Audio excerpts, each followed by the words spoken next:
Coaching Soccer Weekly, episode 350, Building a Soccer Facility, entertaining, educational, and inspiring soccer content to help make you a more effective coach, player, or soccer parent. Hello and welcome back to Coaching Soccer Weekly, presented by World Class Coaching. My name is Sega Rabinovich, and this is the podcast devoted to bringing you cutting-edge methods, techniques, and tactics for coaching soccer. It doesn't matter if you're an experienced coach who has been training teams for many years, or if you're new to coaching and working with the team for the very first time. There's something we can all do to take our coaching to the next level.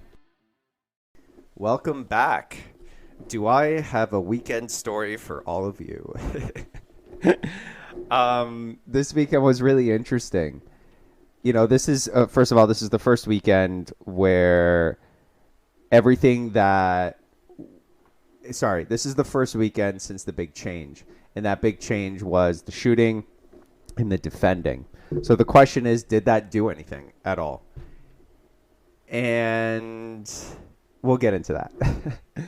Let's take it game by game and go from there. So the first game that we had was our 2013s. And right off the bat, I'm in the pregame talk. It's all about shooting, defending, making sure we get our hands on someone. Okay, and I think if you didn't listen to the show, and you were the other coach and you heard that, you would be pretty offended. Because I know I would be. You know, if I heard the other coach saying something like, "Put your hands on a player," I would get really upset by that. Because to me, that sounds like playing dirty. That sounds like you're not even going for the ball, that you're just going in there to hurt someone. And that's not it at all, right? So I just want to make sure we're a little bit more clear on what that means. Essentially, the idea, the whole principle behind this is we want the player with the ball to feel pressure. And the way that we used to do it was we asked our players to put their hand over the ball, right? That's the distance that we wanted our defenders to be. And the reason we did that was when I look at the professional game, even if you're watching the World Cup now and you're watching the top teams, the defenders don't dive in. They give a lot of space to the player with the ball unless they're dribbling. So that's just kind of what I've been looking at, right? Because that's where I get my information a lot of the time, right? The tactical stuff, all those things. I watch professional games, so in my head it made sense. But the youth game is completely different, right? And other than the Premier League, most leagues are very different in that regard, unless you're talking about the top 6 leagues, right? So it doesn't make sense to allow the player, especially in youth soccer, to have space and time. So when I say put your hands on someone, what I'm essentially saying is I want you to make sure that the defender understands that they have pressure on them and they need to feel something on them, right? A hand, a forearm, whatever that is. And when we teach it, we make sure to tell our players that we're not pushing, we're not playing dirty. All I'm doing is I'm making sure the defender understands that there's pressure on them, that they can feel it, right?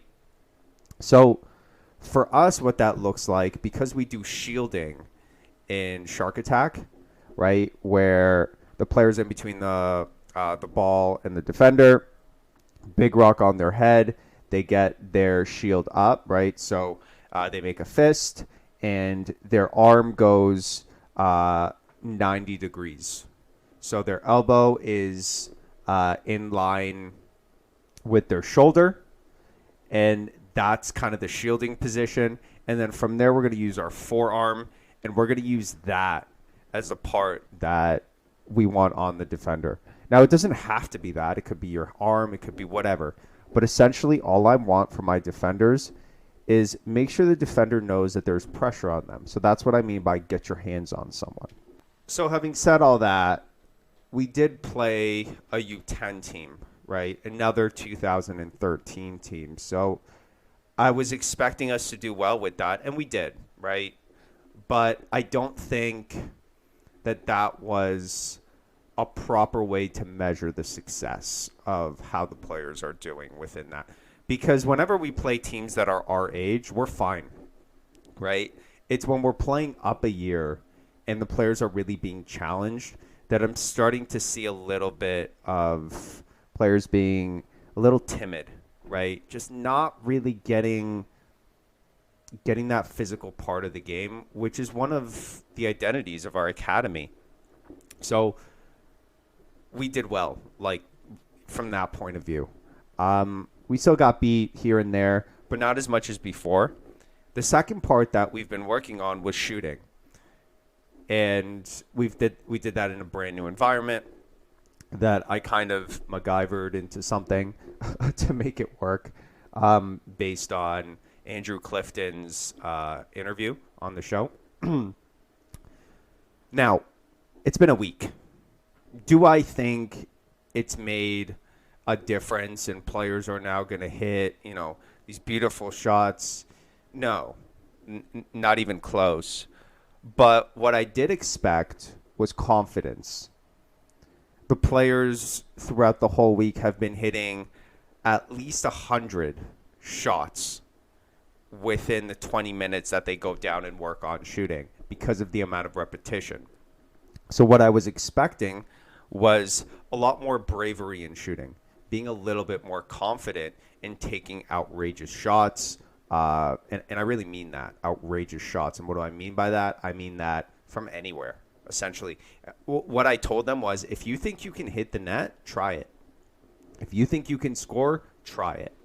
So that's what we did. One of our strongest shooters, he's a 2013. Ball came back to him. He was playing center midfield. He was in our half, hit the ball. It got to the goal.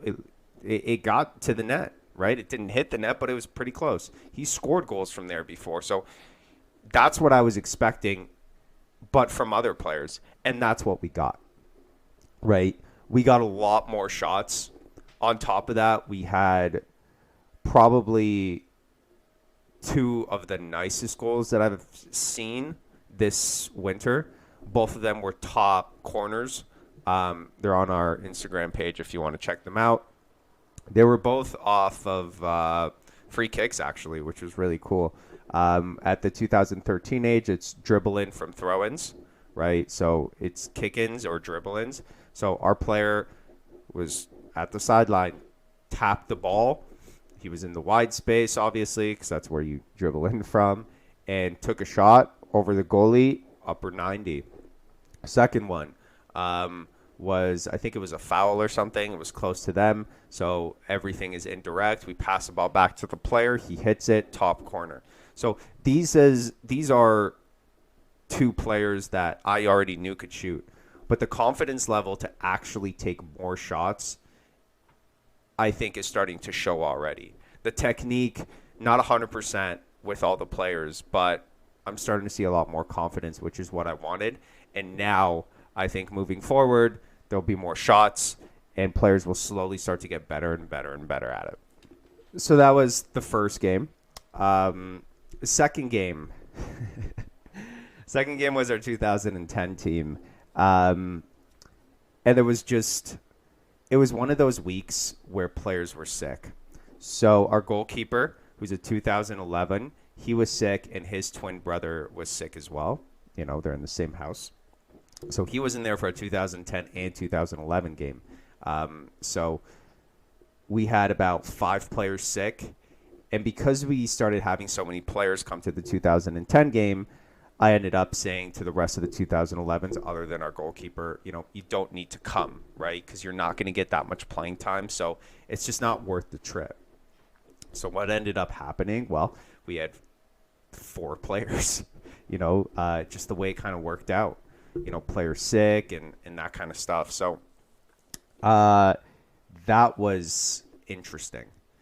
So it's 6v6 that we play. We usually play 2-1-2, which is the popular formation that most teams play. And we played a really weak team. And we absolutely dominated. But players got tired, I've never seen some of those guys, and I've known them for 4 or 5 years. I've never seen them as tired as they were. And they did really well. we ended up winning the game 3-2, which is a lot more important than it was in previous years because this is the first time that there are standings, there are scores. So it does mean something. Right now, our record is 1 win, 1 tie, 1 loss. So, yeah, but I thought it was really important to get that win, especially against a weak team. And it was back and forth. You know, when you're down 2 players, then, you know, they gave us a player. But to be honest, that player didn't really do much. So it was really 6 against 4 most of the game. It was tough, you know, but to be able to use our 1v1s, use our strength, we were really able to control the game. And it was 1-0, 1-1, 2-1 them, 2-2, and then we ended up getting a 3-2 win, which was cool. Lastly, we had the exact same problem with our 2011 team. Our 2011-2012 team. Players were sick. Players weren't able to make it. So we were playing 9 against 7 for the majority of the game. Then we ended up getting one player who came like at the end of the first half. And our goalkeeper wasn't there. So at the beginning of the game, I simply asked, do you guys want to play with a goalkeeper?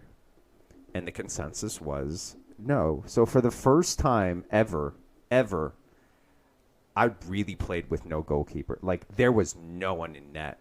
About 15 minutes in, we kind of changed that. I gave gloves and a penny to another player.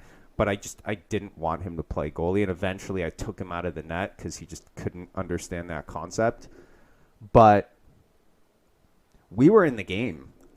This was the first time that I was really seeing our team play the right way in a 9v9, and that's great because a lot of the 2012s, it was their first 9v9 experience, so to see them play that way was great. Most of the game it was 1-1 or 2-1, but we really had our chances. We ended up losing the game 4-1, but to lose 4-1 without a goalkeeper, and I mean, even the player that went goalie never used his hands, so it was really great. And what I loved most was the bravery part of it. And what I mean by that is our players were blocking shots left, right. It felt like a hockey game. Like, our players were just blocking. We kept possession pretty well considering we were 2 players down. We created lots of opportunities. Players took shots. Like, this was really great, and I think had we had 2 more players, especially if we had our goalkeeper, none of their shots would have gone in. Our goalkeeper is just world class. He's fantastic. So, a really interesting weekend. I was proud of all the teams, and I think that's the first time this winter that I could say that. You know, so just a great effort, and I think it's really down to the new training system that we have. So. We're going to continue it and kind of see how that goes. But the most important part of what we're doing now is really the shooting. You can't win unless you score. And we want to score. We want to be in your face. We want to be a possession-based team. But more importantly, we want to be an attacking team. I started making a big shift now and asking my players to play 2-touch in our half and then go for 1v1s in their half. Especially in that Sunday game, the 2011 game. In the 2010 game, I really tried not to do that because we had 4. I mean, it's hard to keep possession and pass and do all these combination plays where the other team is up 2, even though we managed to do it. But with the younger team, without a goalkeeper, if you turn it over anywhere in your half, it's a goal. So we really focused on that. In the second half of the 2013 game, that's exactly what we said too. 2-touch in our half, and then in their half, go for 1v1s. Be creative in that 1v1. But in our half, it's not just 2-touch. It's creative, right? I asked for combinations, okay? Do combinations. 2-touch max unless you have space, then dribble, look up, find players in their half so we can go and attack and really be positive in the attacking phase of the game. I do want to thank VO for sponsoring the show. Going back and watching these games yesterday on Monday is so crucial. We're able to see a lot more of our players' mistakes, which I'm really happy about. I'm also able to use the footage and put it on Canva and put it on Instagram, stuff like that, which I really appreciate. Really helps the academy grow. So if you're looking for a VO, we got a $200 off. We have a code in the show notes, so feel free to go in there and check it out. Thanks, VO, for sponsoring the show. So we're at about 65 now, I think, around there. Members of the Coaching Soccer Weekly Facebook group. And this week, the discussion was about last week's show when I talked about the arms. So I made sure to really go back at the beginning of the show today, and that's what I was talking about, to really give an illustration of, and more importantly, the theory behind it. I think that's more important, of why we're doing it, right? To make sure players are under pressure, right? That to me is the most important part of our new defending structure. I just want to make sure that the player with the ball is panicking. That's what I want. So, if you want to get on, it's completely free. Just search up Coaching Soccer Weekly on Facebook, and I'll approve you, and as probably really quickly. I'll try to do it as quick as I can. I'm gonna try and not talk as much on there. I really want this to be for all the listeners. Obviously, if you have questions for me or want me to comment or something like that, I will. And I'll try and pick out something every week if there's new discussions and stuff like that, and kind of give my thoughts on it. So, I think it's a really cool way to connect with other listeners and other coaches around the world, because there are, I get emails from people around the world, so I know there is lots of people and lots of different experiences and things going on. So really cool to have that. This week's question, I asked permission to use his name. It's from Kenny, so I'm going to read it out, and it's really the main part of the show. So here we go. So Kenny actually asked a lot of different questions, so I'll go kind of through one by one. Here we go. So he coaches a U8 boys recreational team in Wichita Falls, Texas. He closely watches the warm-ups that my team does. He likes the 5v2, the 10 passes scoring idea, and that's what he gets them to do on the field. His question is, at what age group or situation is warming up with actual jogging and stretching better in order to prepare for a game versus playing a game to get the kids to a game level speed prior to the match? I think that's a really good question. The question is essentially asking for, when should you be doing something like, I think, at least the FIFA 11, and then at the end of at the end of the game, when should you be stretching? I'm not an expert at this by any means. I have done research into it, so here are my findings, but don't take them as the absolute, truth. This is my opinion. This is how I feel. For me, so the reason that you're doing the FIFA 11 and you're stretching after is injury prevention. That's the only reason to do it, right? You're doing it so that in the warm-up phase, players don't get hurt after the game, and then you're doing the stretches after the game so that players aren't as sore, their muscles for recovery, stuff like that. That's why I think you're doing it. So the question is, when should you be doing it, at what age group? And for me, the answer is as soon as players start going through puberty, because that's when their body is changing and that's when their body's going under the most amount of stress. So that's kind of what I think is the right answer. That's when I start doing it with my players.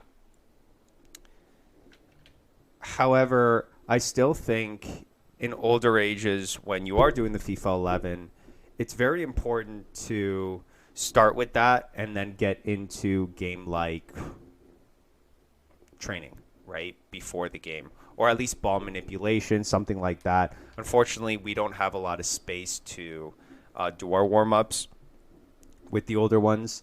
There's teams playing, so that's what we've been doing. We've started off with, different types of movement patterns to warm up, and then after that, we've done something with lines, which I hate, but whatever. We've dribbled through cones and just kind of pass. And the reason I do that is because I don't have space. In the places that I do have space, which is usually only our 2013 games, then we start with the 2013s. It's right away into rondos when they come in. And now what we've started to do is actually start playing Shark Attack as well.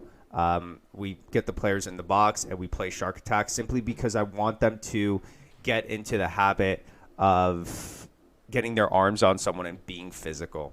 So the rules of that Shark Attack is that there's no kicking the ball out. You're just stealing balls from players and trying to keep it.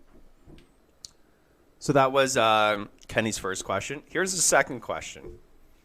What facility do you dream about creating? Do you want to create a box-style Brazilian street soccer style facility, as he has, and by he's talking about Andy, or how would you change or improve that idea? I absolutely love this question because I want to do a facility. That's my dream, to be completely honest with you. So here's how that would work. But let's make some assumptions before we get into this, because you need to. Toronto has some of the most expensive real estate in all of Canada. I would say that it's us in Vancouver. I also have my real estate license, so these are things that I know. It is ridiculously expensive, not only to build a facility, but to rent out. For those who are also in the real estate industry, it's about $22 per square foot to rent anything. It becomes insanely crazy where we live. So right off the bat, that's the biggest challenge and biggest barrier to entry for that. So for the sake of this question, I'm going to make the best assumption ever, and I wish was in real life, that money doesn't matter. I have infinite amount of money to work with. And the other thing that's really important too here is taxes. Even if you're able to afford building a facility, what has tripped, let's use that word. No, I'll use the right word, or bankrupt some facilities is property tax. Some of these places are paying up to $300,000 a year in just property tax, and that to them is bigger than their mortgage. So these are two really important parts of living where I live, and in order to answer this question properly, I am going to allow myself the ability to have infinite amount of money. So that's the assumptions that I am making. So with those assumptions, let's get into it. And I'm really excited about this. So there's two things that I'm going to break it up into as part of the facility. But when designing a facility, and on top of this, I've already designed a facility. Actually, I used to. It's not that I used to. I have a construction management degree as well. So my first year, I did a co-op somewhere at a construction management firm, and I had a lot of downtime, and I really wanted to understand how to use specific software. So I designed a facility, and I just did that for fun. So it's always kind of been in my head. All right, so here we go. In my opinion, when you're creating a facility, the first and most important part is you have to sit down and write down what your soccer goals are, what your lifestyle goals are. That is the most important part. So there are soccer facilities around here. There are clubs that have their own facilities, and I've talked about them before. And my personal belief is that for them, it is not that big of an advantage because all they did was build a facility with a field, and that's it. It doesn't give them the upper hand in their training because it doesn't create an environment for their players that excels a regular training environment. If you're building a facility, the whole idea is that you need to create a place that's much better than your current situation, right? So just building a field, this isn't Field of Dreams, right? It's not if you build it, they will come. Maybe they'll come, but the training won't be different. So when you're creating a facility, the most important part is writing down your training goals, your lifestyle goals, and I'll get into those two things in a lot of detail, and then amplifying each of those to create repetition and the highest return on time. So what I mean by that is if a player is, let's say, doing passing, right, which we don't really just do passing, but whatever. Let's just say they're doing, or you know what, let's use a realistic example, shooting. You need to create an environment that they're shooting for the amount of minutes that they're doing that exercise are going to be amplified, the repetitions of it. So if I was outside on a field, I would shoot the ball into the net. I would get it back. I would pick up the ball, bring it back. And maybe within 30 minutes, I would get, 30 shots, a minute a shot. That kind of makes sense. So what you want in your training environment is you want to amplify those numbers of repetition for that specific part of the training that you should hold as a mandatory part of your academy or club and getting better at it. So that's what I mean by that. So let's break it down into these two different categories, lifestyle and soccer. Lifestyle for me is very, very important. I would say equally as important as the soccer part. What I'm most proud of within our academy is the community that we've been able to create. Players know players from different age groups. Parents know each other from different age groups. Parents know each other from different teams. There's just a really big sense of community. And I think that's one of the most important parts. And when I see clubs that have their own facility, and I go and I talk to them because I talk to the coaches when I see these things, when I see things that I'm interested in. And I ask, I remember this is actually a really good example. I went to one of the clubs has a facility that I went to. We played a game and there was like 30 teams playing.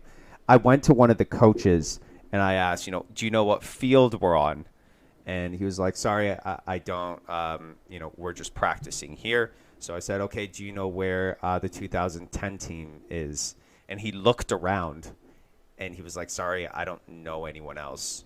And he was the coach of the team. That's a problem, right? If you don't know the other coaches, if you don't know the other players, like any one of my coaches could look around and be like, oh, that's a 2014, 2013. Like they know all the players. They know each other as coaches. They know me. Like it's a really big sense of community. So I think that's really important.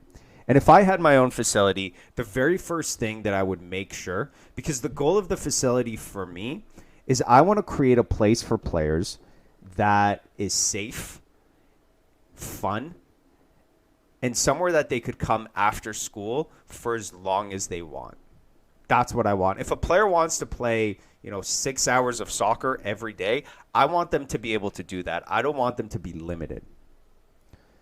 So when I bring a player in, right, let's just say Johnny goes to school, he's done school, his mom picks him up, or let's say his parents work late, right? So he's walking distance from the facility. So after school, maybe he takes the bus, whatever. He comes to the facility. And what's the first thing that he should be doing? The first thing, in my opinion, is homework, right? he's got to come do his homework. So I would, for the first hour, maybe because kids end school here at like 3:30, so maybe from 4 o'clock to 5. That first hour, the facility would be closed, but I would have a classroom for players, and I would bring in a specific tutor, right? So maybe a math tutor one day, an English tutor another day, maybe a general tutor another day. So I would bring in a tutor so kids can come in and really get that support for school. And I think that's really important, that educational part, that we're supporting that, because we're supporting kids to become good people. That's the goal of the academy. So soccer is one part that we use to create good people, but we can do it on such a bigger scale now.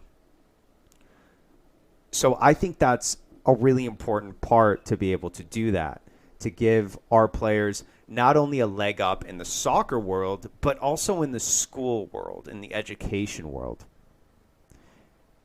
And let's say they become professional soccer players, right? I think one of the things that we hear most about is that, there's a soccer player, he's a young guy, he gets paid millions of dollars, all this, whatever. And then he has a career-ending injury, and then within 2 years, he loses all his money, right? Those are common stories in professional sports. And why? It's because the lack of education, financial education, school education, things like that. So I think that's a really important part. The other thing I would do is I would, once a week, something like that, use that classroom to bring in other types of classes, dance class, cooking classes, just anything that can really teach our players other skills that I think are important to life. I would bring in a nutritionist maybe once a week, things like that. So that environment is really important. We could use that as well for tactical classes, right? Instead of having the Monday classes just through Zoom, we could also have them in person and on Zoom, have players there watching games. We could have the VO website up, and players can go in and just watch their games, right? Whenever they want, watch their highlights, things like that. So that's the lifestyle portion of it that I think is really important and missed by a lot of academies and clubs. By the way, if you haven't noticed, this is going to be a really long show. This is something I'm insanely passionate about and have had in my head. So here we go. That's lifestyle. That's 50% of the most important part. It's a small part of the facility, maybe a classroom with, individual desks, those study desks that they have in the libraries. That's what I would want. I would want that, and I would want a large table for conferences and things like that with teams, parents, and all that. I would have a projector with a screen, for, like I said, the watching games, stuff like that, or any presentations. So that, I think, would be a really big component of it. We can talk about also a workout room, right? I think that would be really cool.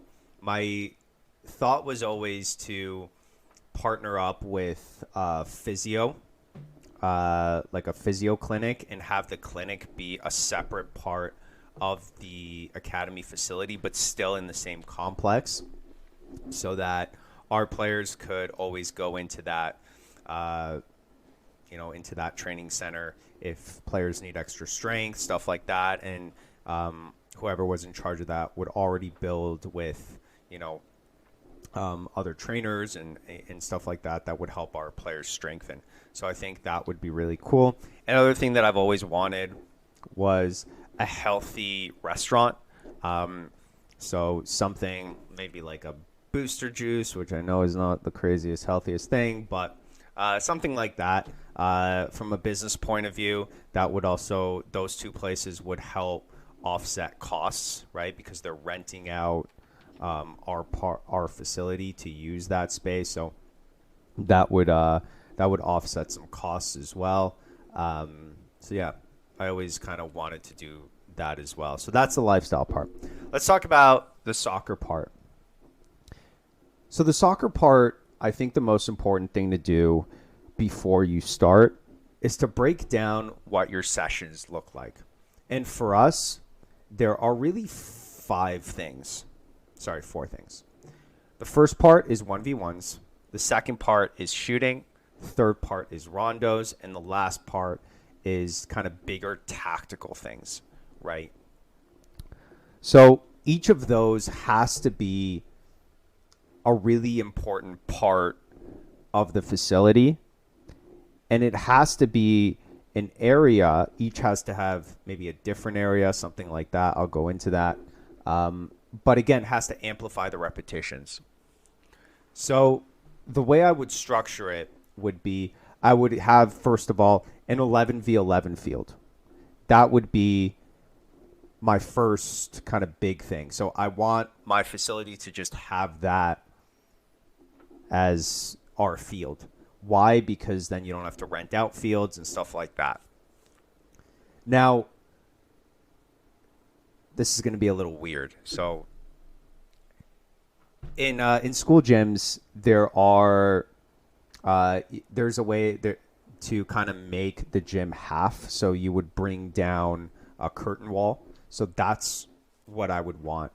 But instead of bringing it down, I would want to slide it across the field, and I would want to slide kind of like hockey net barriers. So we should be able to split the field into, I would say, thirds, and those thirds into halves. So essentially what we have is 6 different areas that we could split the field into. And in those 6 different areas would be where we would do our 1v1s. So I think that's important. Okay. Hopefully you're with me here. If you imagine, the way I would best imagine it would be to draw a line from the center all the way down and then divide it into thirds. So you could slide in kind of those hockey boards into it, and that would divide your field. So that would be, in my opinion, something that creates the best 1v1 environments. We want small, we want quick, and we want players to not feel like the area's huge, right? I want small areas. So that would be taking care of 1v1s. The next thing would be shooting. The way that I would organize shooting would be I would essentially have a bunch of different racquetball courts on the outside of the 11v11 field. So throughout the whole field, there would be rooms that you could walk into. I would obviously have space between the touchline and that, but you could just open the door and you'd be in your own kind of racquetball court, and that's where we would do our shooting, right? Now, each of the racquetball court, and I'll also talk about the field, but when was this? 5 years ago, there was something called the Nike Strike Night.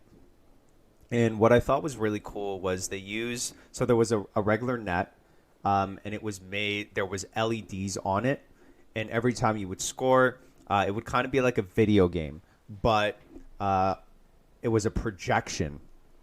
So that's what I would want for my shooting racquetball area. I want to be able to have a projection where I can manipulate what shows up. So maybe one day we have a projection of targets, right? And every time you hit the target, it would disappear or something like that, like different games and things like that. I would also want a simple one where maybe just a net or just what we have, which is like a really small rectangle. So that's what I would want. On top of that, not only would I want that within my racquetball court, but I would want that within my 11v11 field. Now, here's what I would want with that. I would want the ability to project onto the field different lines. So I want to be able to make boxes. I want to be able to make my half space, wide space, all that.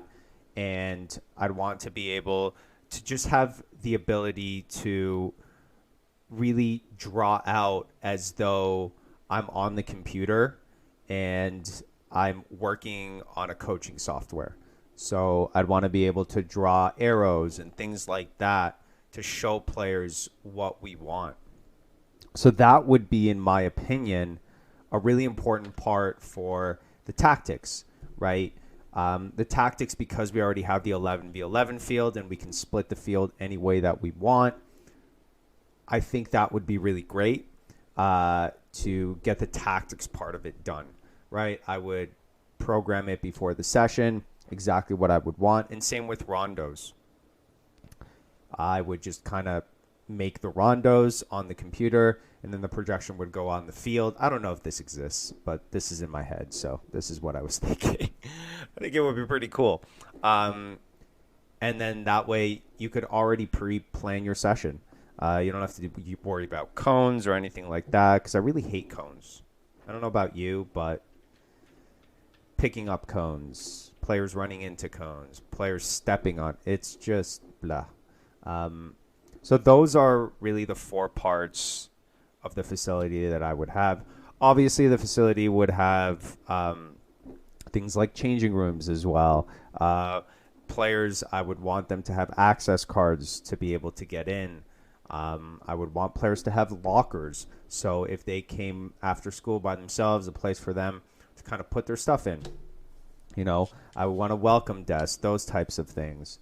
But that's it, I think. Yeah, that's my facility. What was the name of the facility? I had a name for it too. I'm trying to think.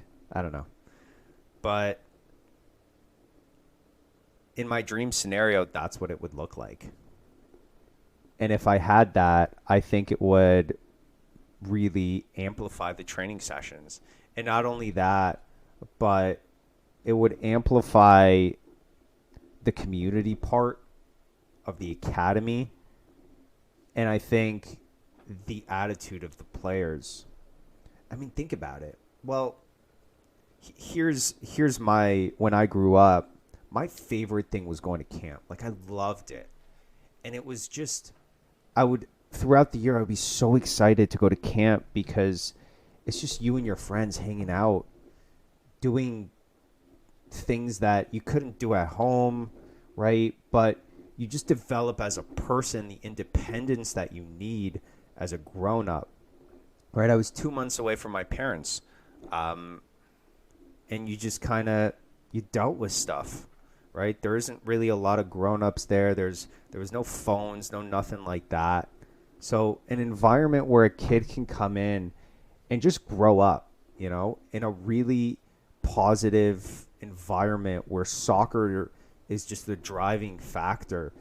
There is no reason, if you can create a facility like that, that you're not producing world-class athletes, not just soccer players, and world-class people, right? You can really have a huge part in their education. And I think that's so important, and that's really what I wanted to do with everything. That's why I would start at the academy. That's the overall goal. Now the question is, do I see this as a possibility? Kinda. Not to this extent. How far? How many players do you need? 400? 500? Something like that, I think would get you what you needed. The financial ability to start to afford it. Maybe even more than 500. I used to say 200, but that's not even close. 200 maybe 5 years ago. That's probably why I said it, but just the market is ridiculous. But I love that question, so thanks, Kenny. Yeah, if you have questions like that, scenarios you want me to go into, I'll dive into it. I will wholeheartedly really get into situations if you give me them. I have no problem with that, and I will make episodes about it because I think this is fun, you know, to pretend. And who knows, if you're out there and you've got an insane amount of money and you want to help me out.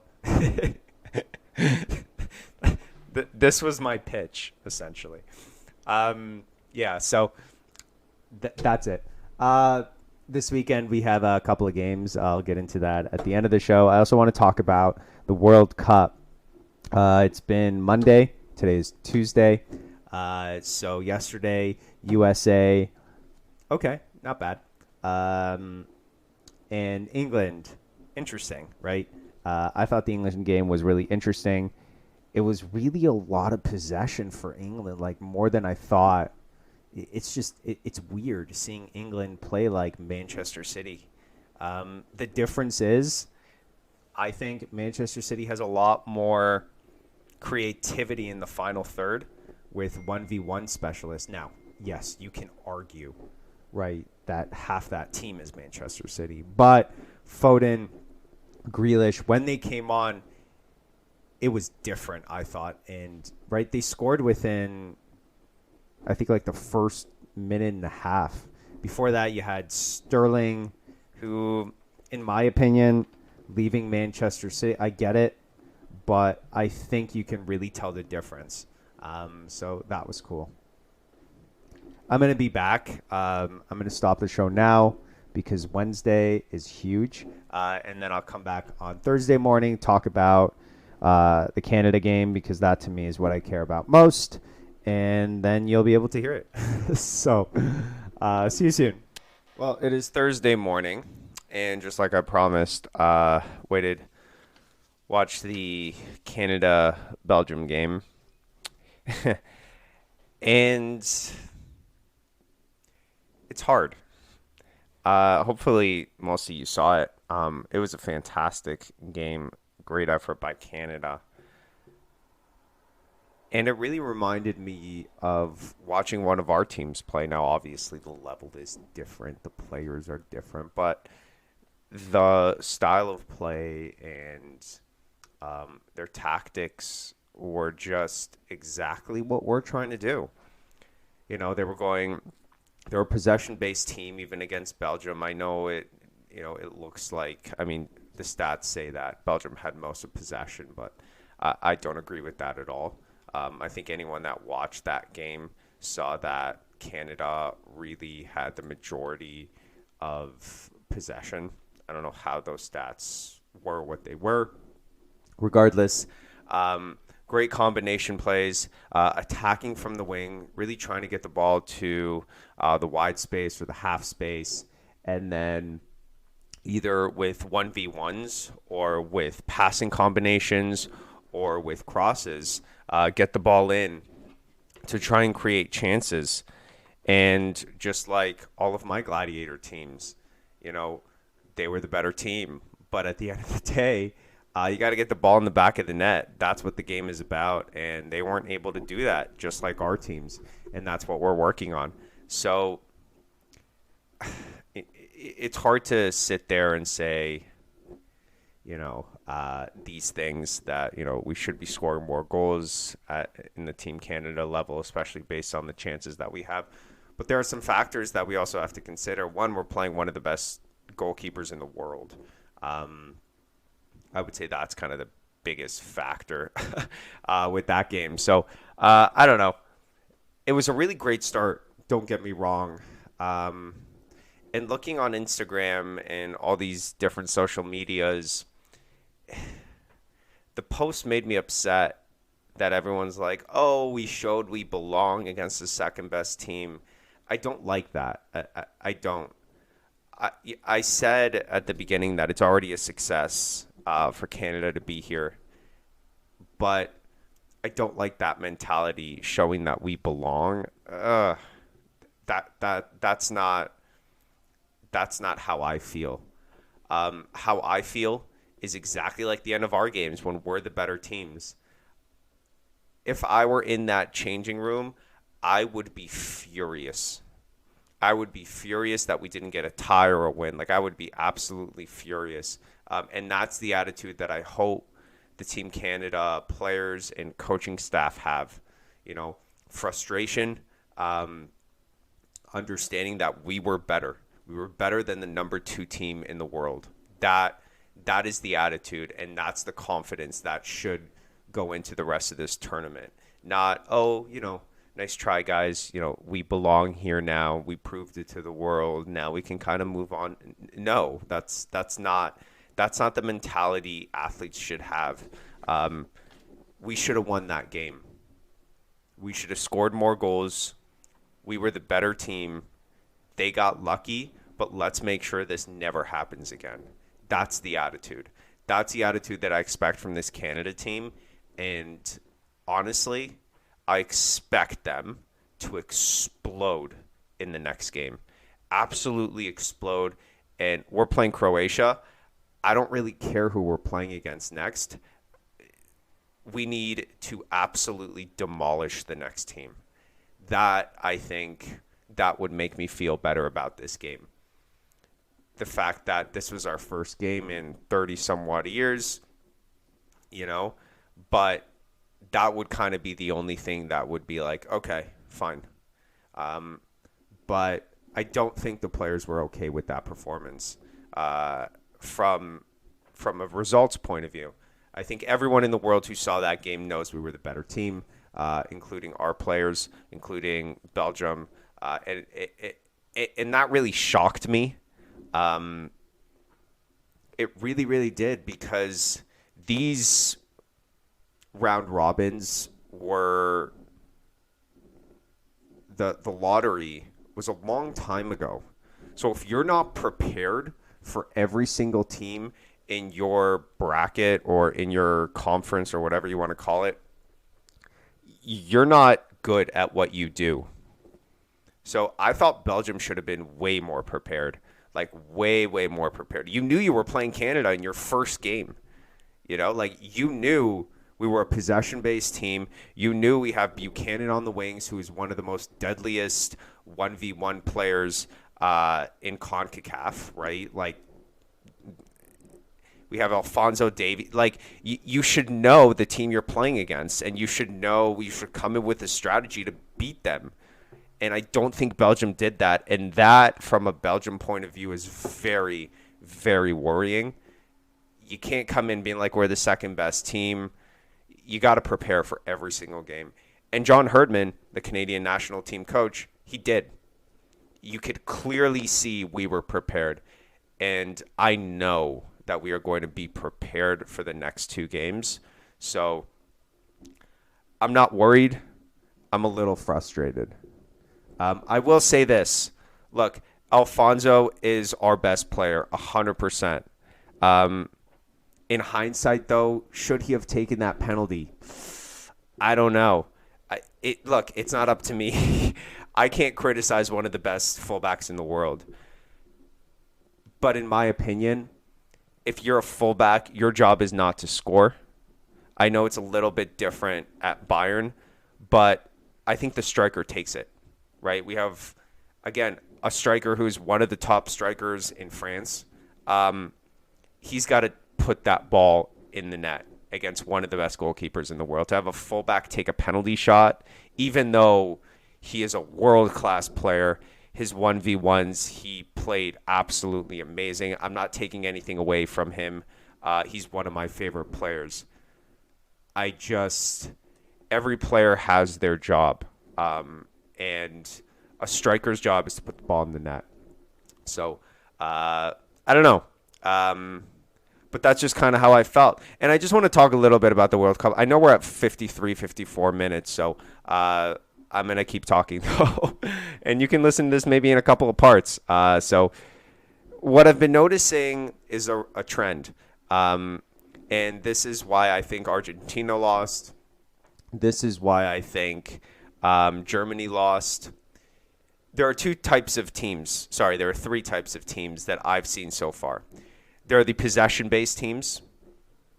There are the counterattack teams. And then there's a third category, which is where Canada, US, and England are, in my opinion, so far.